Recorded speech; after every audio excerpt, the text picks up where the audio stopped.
There's a character named Doc Graham from the movie Field of Dreams, and from the book the movie is based on, Shoeless Joe, written by W.P. Kinsella. Doc Graham, played in the film by Burt Lancaster, became a doctor and served his community for 50 years. He was well loved and well respected, but something always nagged at him. Before he'd become a doctor, Graham was a ball player who scrapped and clawed his way through the minors and dreamed of getting called up to the major leagues. And one day he was called up, only to have the game end before he could step up to the plate. If there's an example of someone getting as achingly close to your dream as possible without achieving it, Doc Graham is that person. That was it for the character's baseball career. Except Doc Graham wasn't just a character in Field of Dreams or in Kinsella's novel Shoeless Joe. Doc Archie Moonlight Graham was a real person with real hopes and dreams who nearly got his shot in 1905, but then didn't. Our human lives are precarious, fickle things. We can plan and train and prepare, but luck or fate can lift us up or shove us to the ground. And it's what we decide to do after these moments that shapes us the most. In today's episode, split into 5 parts, I'll explore the lives of people who could have been known for their baseball careers, but instead become known for something else entirely. I'll discuss Doc Graham, a few well-known film stars, and a notorious gangster and bank robber whose life turned south after his dance with baseball came to an end.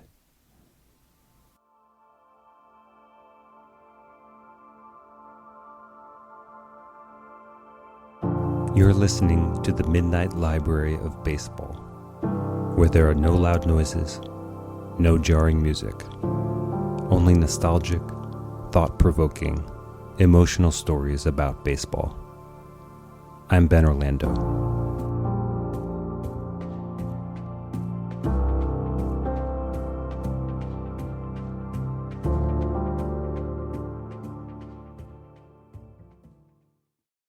Before I return to Doc Moonlight Graham, I'd like to discuss a man who's a close second to Graham in terms of making his big league dreams come true. His films include Once Upon a Time in Hollywood, The Hateful Eight, Tombstone, Overboard, Vanilla Sky, and dozens more. He was also the uncredited voice of Elvis Presley in Forrest Gump. His name is Kurt Russell, and if he had had his wish, he would have been a baseball star instead of a movie star, no questions asked.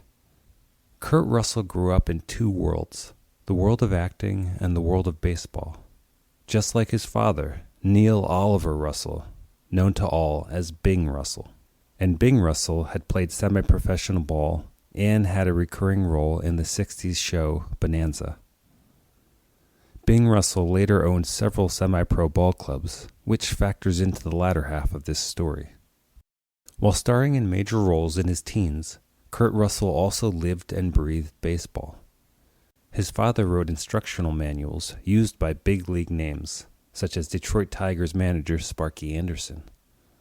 Also, Major League pitcher Lefty Gomez became a close family friend. Kurt Russell's grandfather, Bud, was a daredevil pilot, and in 1936, Lefty Gomez wanted flying lessons. Well, the 2 men became friends, and Gomez became something of a godparent to Kurt's father, Bing, and then to Kurt. And Lefty Gomez was not just any major league pitcher.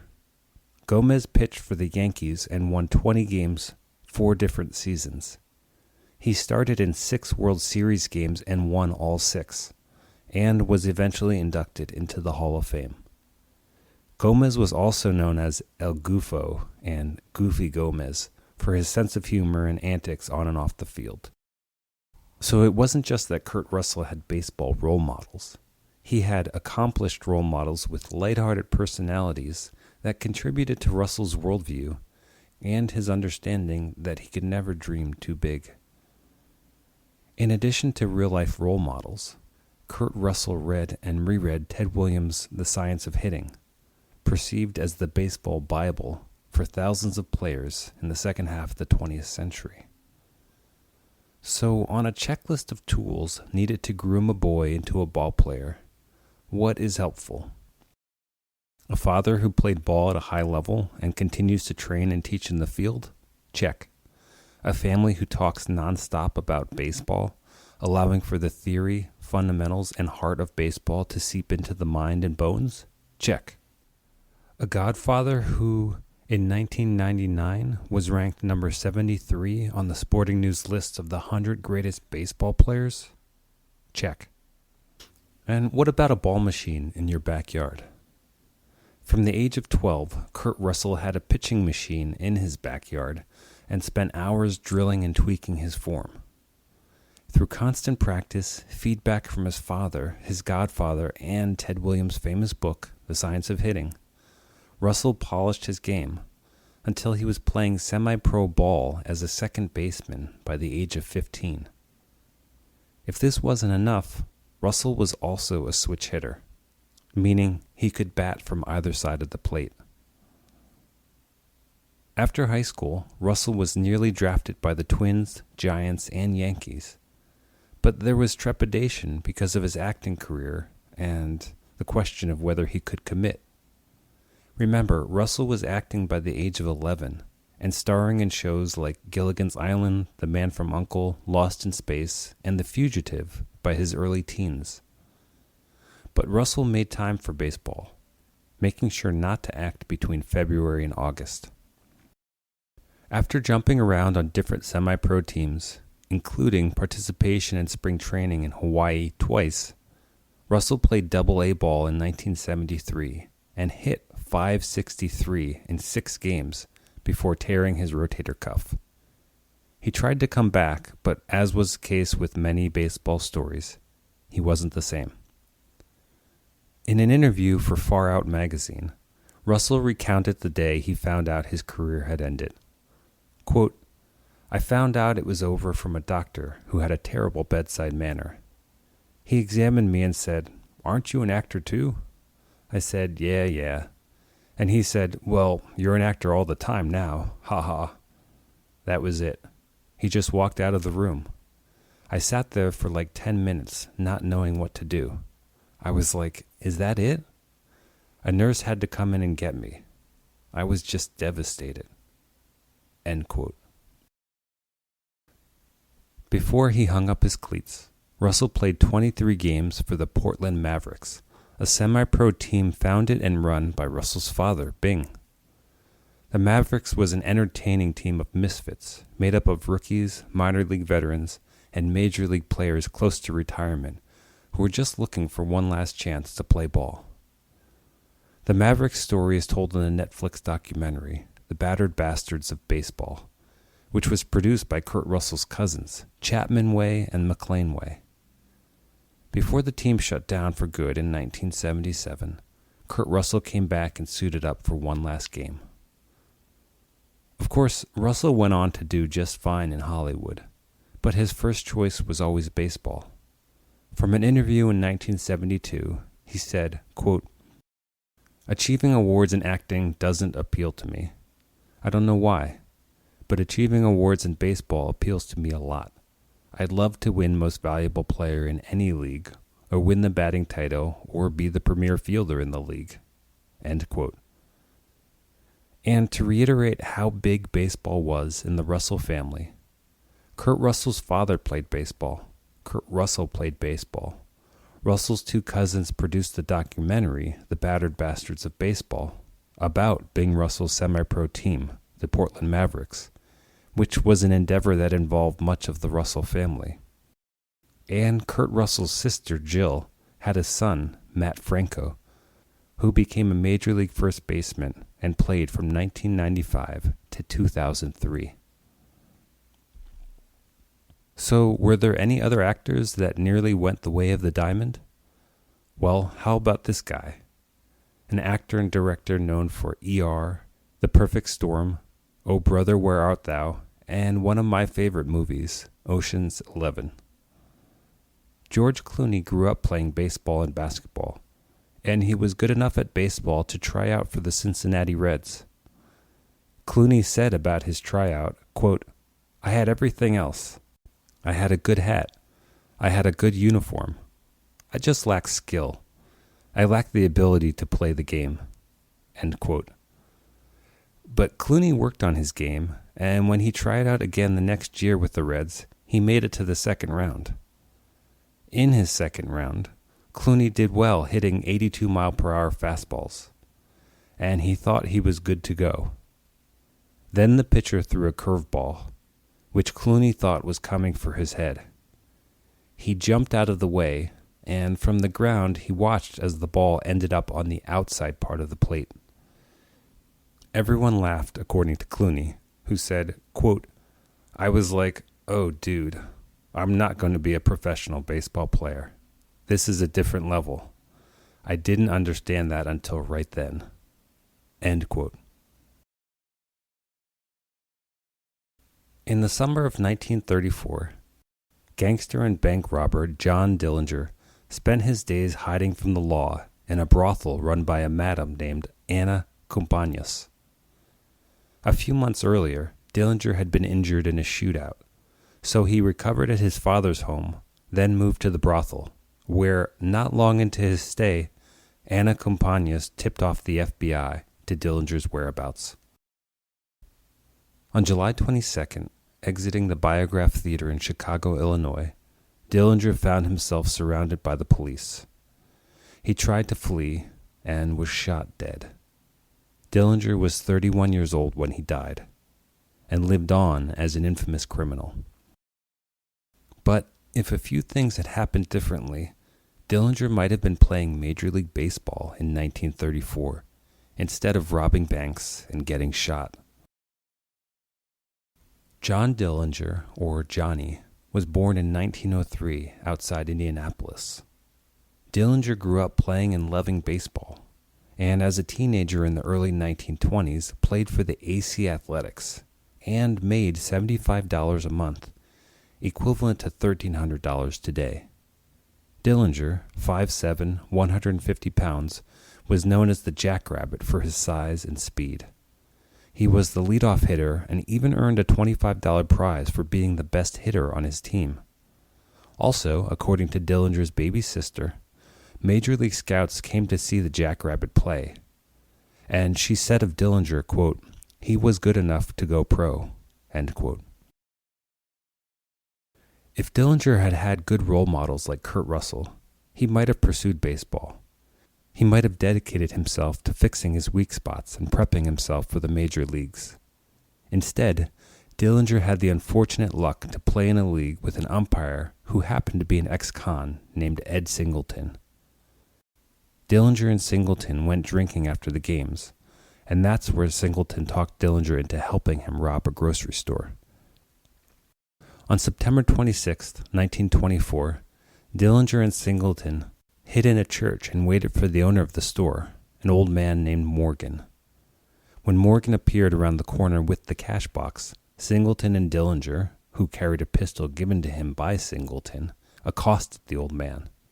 But Morgan wouldn't give up the box.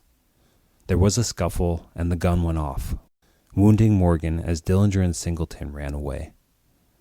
Young Johnny Dillinger was caught soon after and received a sentence of 10 to 20 years.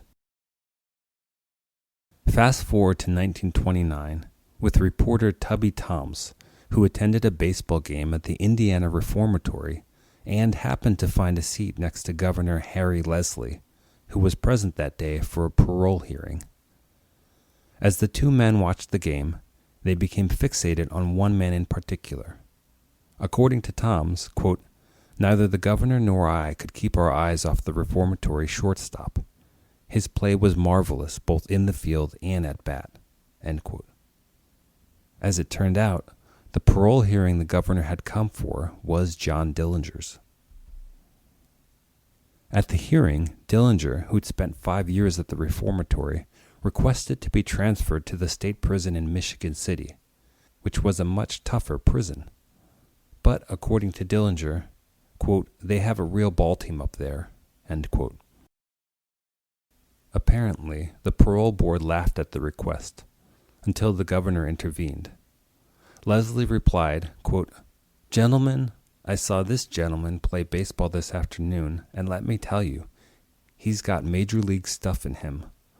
What reason can there be for denying him this request? It might play an important part in his reformation." End quote. Dillinger's request was granted, and the state prison was indeed an important part of Dillinger's development, but not in a good way.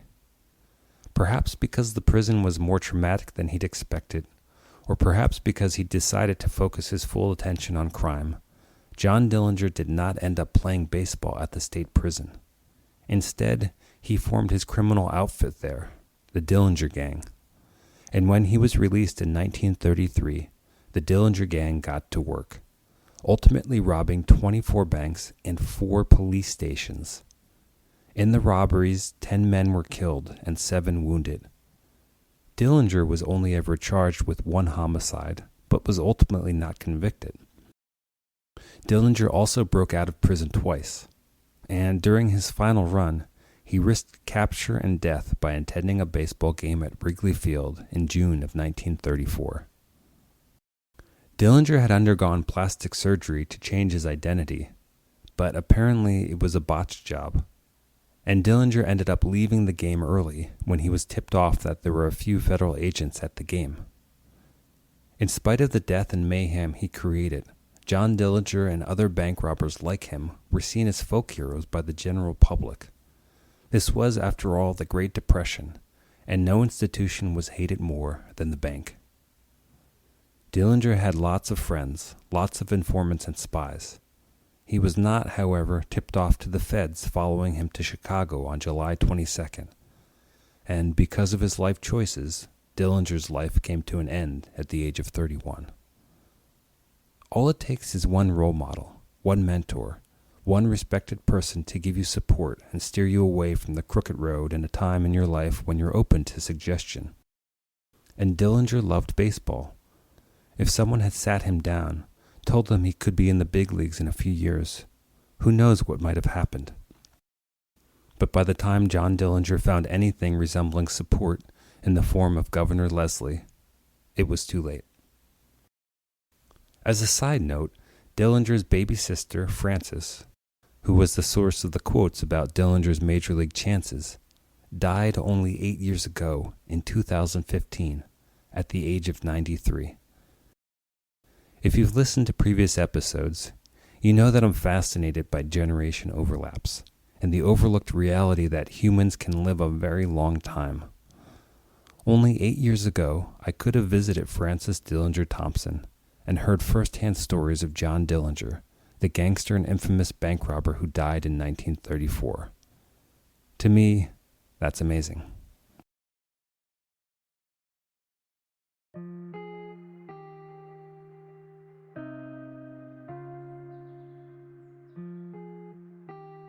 If you like the show and crave more content, you can become a Patreon member, where you'll have access to additional audio episodes, video interviews, and other articles and images linked to the show.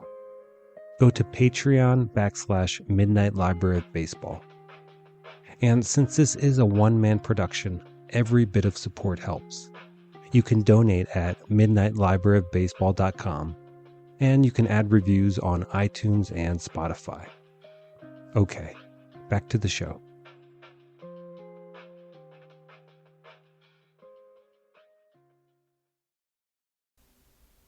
In 2008, actor and comedian Billy Crystal stepped up to the plate in spring training as a member of the New York Yankees.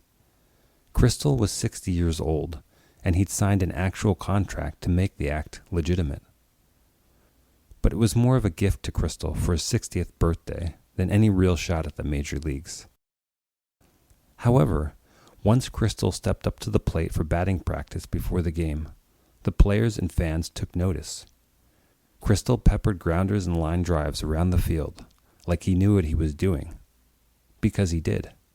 Before his acting career took off, Billy Crystal received a baseball scholarship to Marshall College in West Virginia. But then the school cut the team, so Crystal ended up in New York City, his dreams dashed until 2008.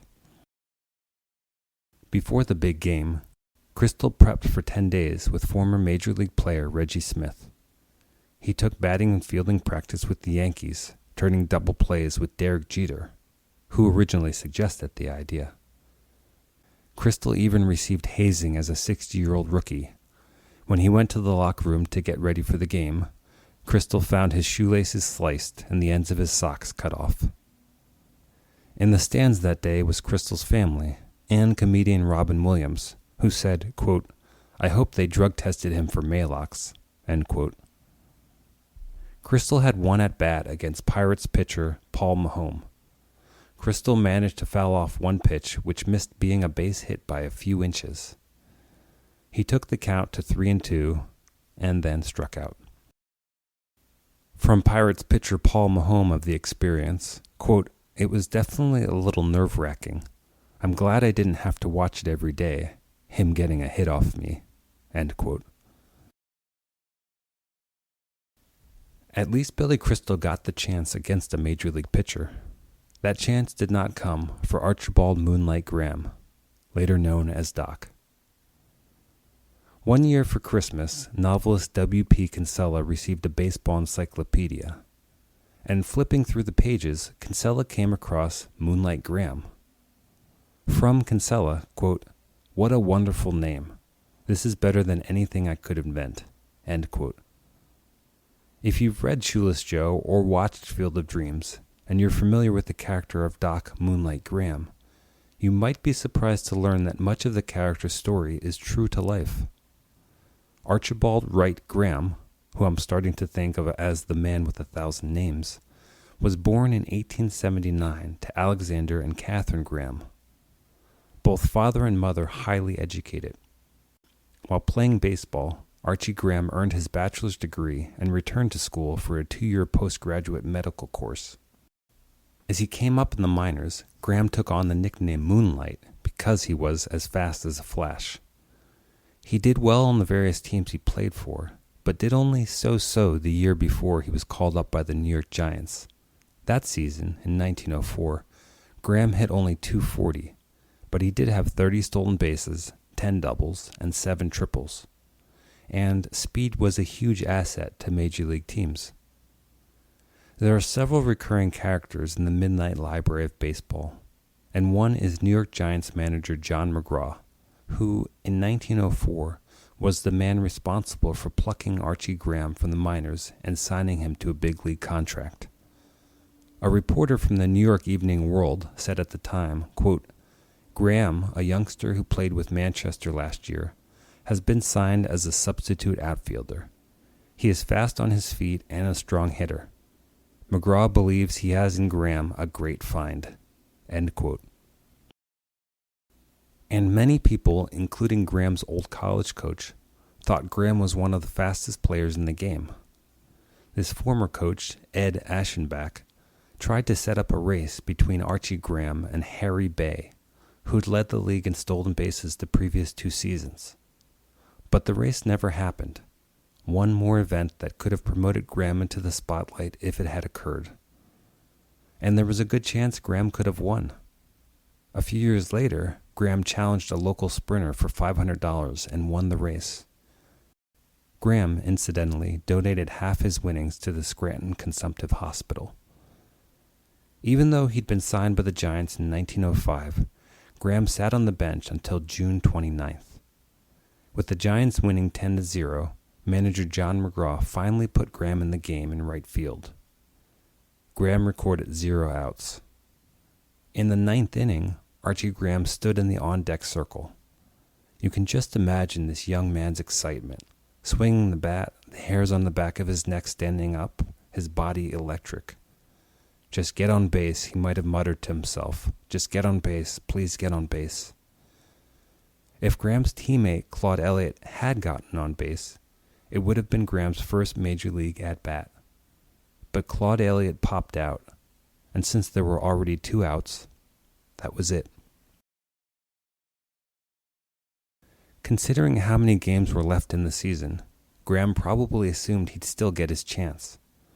But Archie Moonlight Graham went back to the bench and sat there until July 5th, when he was sold to the Scranton Miners without ever stepping up to the plate.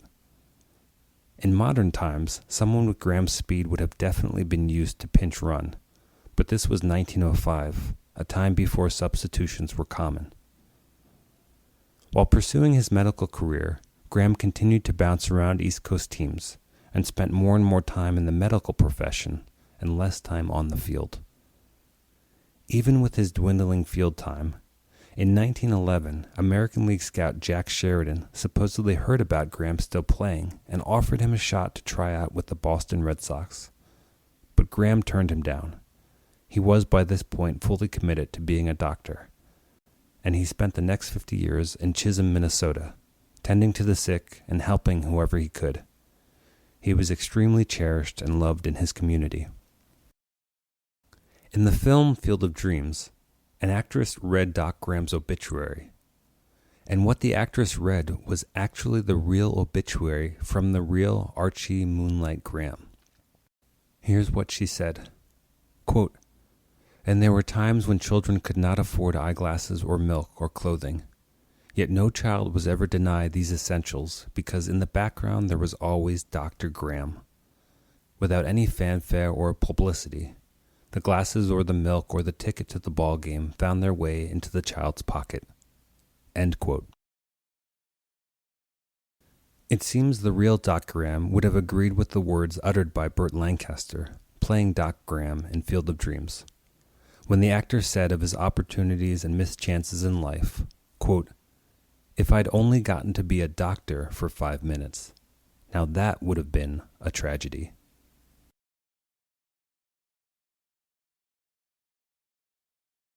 That's the end of the show. If you enjoyed this show and my other episodes, please leave a review on iTunes or one of the other podcasting hosts. I also welcome suggestions for future shows or other kinds of comments. You can find the podcast at my website, midnightlibraryofbaseball.com, and you can subscribe on iTunes, Spotify, Podbean, Google Podcasts, and a variety of other platforms. You can also find me on Instagram at Midnight Library of Baseball and on Facebook. The music is A Long Way by Sergei Pavkin at Pixabay. Good night.